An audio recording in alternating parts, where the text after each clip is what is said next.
Hello students, welcome to tutor classes. आज हम करेंगे क्लास 10th मैथ्स से चैप्टर 4 से क्वेश्चन नंबर 6। क्वेश्चन नंबर 5 तक हम पहले कर चुके हैं। सारे क्वेश्चंस को वन बाय वन आप देख सकते हैं अलग अलग वीडियोस में, प्लेलिस्ट में आपके पास अवेलेबल है। तो गाइस शुरू करते हैं क्वेश्चन नंबर 6। तो क्वेश्चन नंबर 6 को स्टार्ट करने से पहले हम इसको थोड़ा बहुत रीड कर लेते हैं सो दैट आपको ये क्वेश्चन जो है वो बेटर वे से समझ लग सके कि इसमें कैसे आपने सॉल्व करना है। तो गाइस ये जो क्वेश्चन है ये बहुत इजी है। इसमें क्या दिया हुआ है, the diagonal of a rectangular field is 60 metre more than the shorter side. Means एक रेक्टेंगल है, रेक्टेंगल जो फील्ड है उसमें जो डायगोनल है वो 60 मीटर मोर देन उसकी शॉर्टर साइड है। If the longer side is 30 metre more than the shorter side, find the sides of a field. तो मीन्स हमें साइड्स ऑफ द फील्ड बनानी है, फाइंड करनी है। तो सबसे पहले इस तरह के क्वेश्चंस के लिए आपको क्या करना पड़ेगा गाइस, डायग्राम एक बना ले सो दैट आपको इजी वे से जो कंडीशन दी हुई है वो आपको समझ लग सके। तो मैंने एक डायग्राम क्रिएट किया, जैसे फॉर एग्जांपल ये मैंने एक रेक्टेंगल फील्ड ड्रॉ किया है ABCD। तो यहाँ पर गाइस ये दिया क्या हुआ है, यहाँ पे मैं मान लेता हूँ ABCD, दिस इज ABCD। तो गाइस इसमें क्या दिया हुआ है, ये डायगोनल होता है, एक कॉर्नर से दूसरे तक ज्वाइन करें तो वो डायगोनल बनता है। तो शॉर्टर साइड हमें पता है कि एक रेक्टेंगुलर फील्ड में एक साइड लंबी होती है, एक साइड छोटी होती है। तो यहाँ पे गिवन क्या है, हम शॉर्टर साइड को मान लेते हैं x। मान लीजिए AB साइड x है। तो डायगोनल के बारे में क्या बताया गया, the diagonal of a rectangular field is 60 metre more than shorter side. अगर शॉर्टर साइड x है तो डायगोनल क्या आ जाएगा, x प्लस 60। ओके, और जो लॉन्गर साइड है वो 30 metre more than shorter side है। मींस अगर ये शॉर्टर साइड x है तो BC साइड जो लॉन्गर साइड है वो क्या बन जाएगी, x प्लस 30। वंस अगेन बता देता हूँ, जो डायगोनल AC है वो शॉर्टर साइड जो AB है उससे 60 मीटर ज्यादा है। तो हम क्या लिखेंगे इसको, x प्लस 60।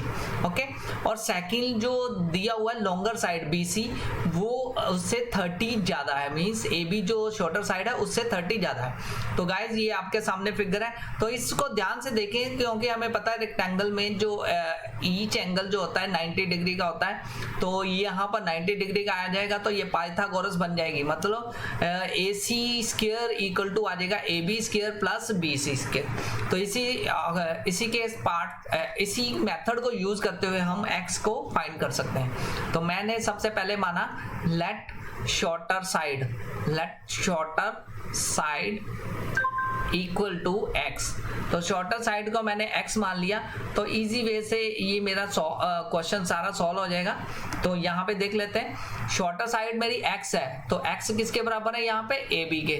ओके, तो सेकंड जो मैंने अकॉर्डिंग टू कंडीशन या अकॉर्डिंग टू क्वेश्चन बोल सकते हैं, according to question given question क्या गिवन है, लॉन्गर साइड। सबसे पहले लॉन्गर साइड फाइंड कर लेते हैं। लॉन्गर साइड इक्वल टू कौन सी है लॉन्गर साइड, यहाँ पे ABC।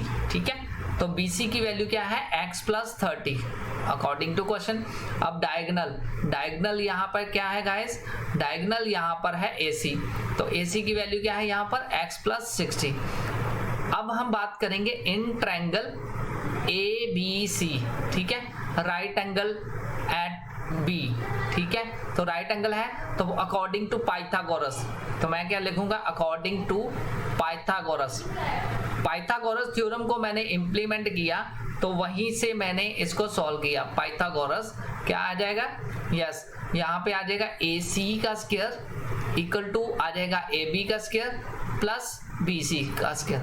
तो इस जो फार्मूला है, इस फार्मूले से मैं सारी वैल्यूज पुट कर देता हूँ। AC की वैल्यू ऊपर गिवन है, AC की वैल्यू है x प्लस 60, ये वैल्यू यूज करूंगा। तो यहाँ पे है x प्लस 60 का स्क्वायर आ जाएगा गाइस, और इक्वल टू AB का स्क्वायर। तो AB का स्क्वायर क्या है, यहाँ पे AB क्या है मेरी x, तो x का स्क्वायर प्लस BC का स्क्वायर। BC का स्क्वायर यहाँ पे क्या है, x प्लस 30।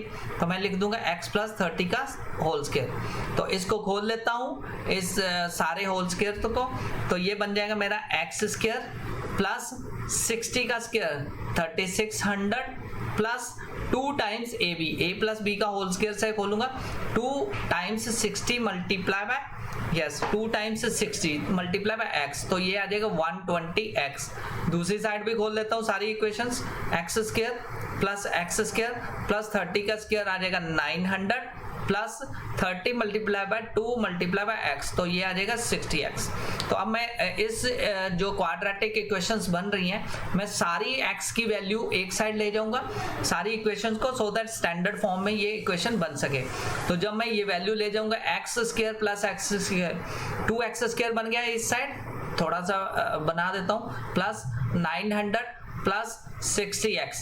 तो ये जो पार्ट है, दिस पार्ट को मैं सारा दूसरी साइड ले जाऊंगा, तो वैल्यू क्या बन जाएगी मेरी, ये बन जाएगी 2x स्क्वायर में से x स्क्वायर माइनस हो जाएगा, तो मेरा बच जाएगा x स्क्वायर यस 900 और ये 3600 दूसरी साइड जाएंगे तो ये माइनस के हो जाएंगे, 900 में से 3600 माइनस करूंगा तो वो 2700 बच जाएगा।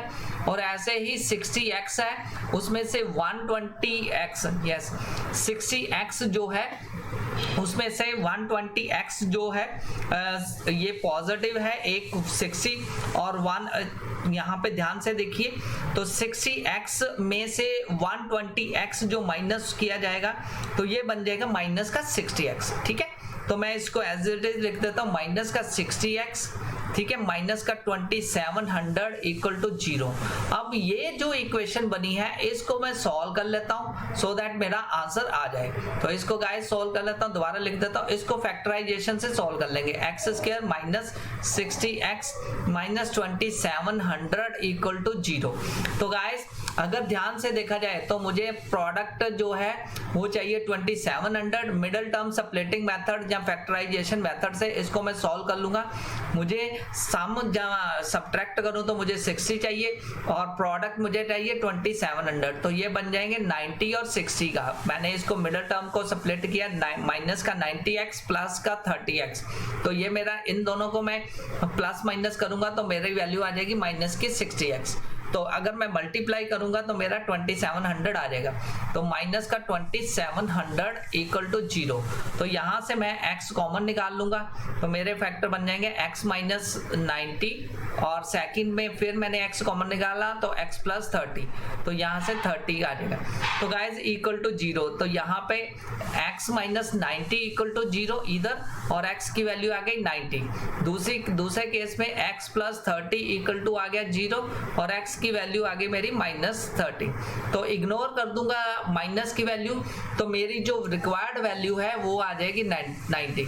तो मैं ये कह सकता हूं कि जो मेरी सिंस नेगेटिव कभी नहीं होती रेक्टेंगल की लेंथ वगैरह, तो मैं x की वैल्यू जो रिक्वायर्ड आंसर आ गया 90। ओके, तो ये आ गया मेरा। तो मतलब कहने का मतलब शॉर्टर साइड की वैल्यू जो आ गई, शॉर्टर साइड उसकी वैल्यू आ गई 90 सेंटीमीटर। ओके, इसी तरह मैं लॉन्गर साइड भी फाइंड कर सकता हूं क्योंकि मुझे सारी साइड फाइंड करनी थी। लॉन्गर साइड मेरी थी x प्लस 30, तो वो आ जाएगी 90 प्लस 30, तो मतलब कहने का मतलब 120 सेंटीमीटर। तो गाइस इस तरह देखा आपने कि कैसे हमने इजी वे से इसको सॉल्व किया। अगर सेंटीमीटर में वैल्यूज हैं तो सेंटीमीटर, क्योंकि यहाँ मीटर में है तो ये आंसर मीटर में आ जाएगा। ओके गाइस, तो ये था हमारा कि कैसे हमने जो कंडीशंस को पढ़ा और उस कंडीशन से हमने उसको क्वेश्चन को सॉल्व किया।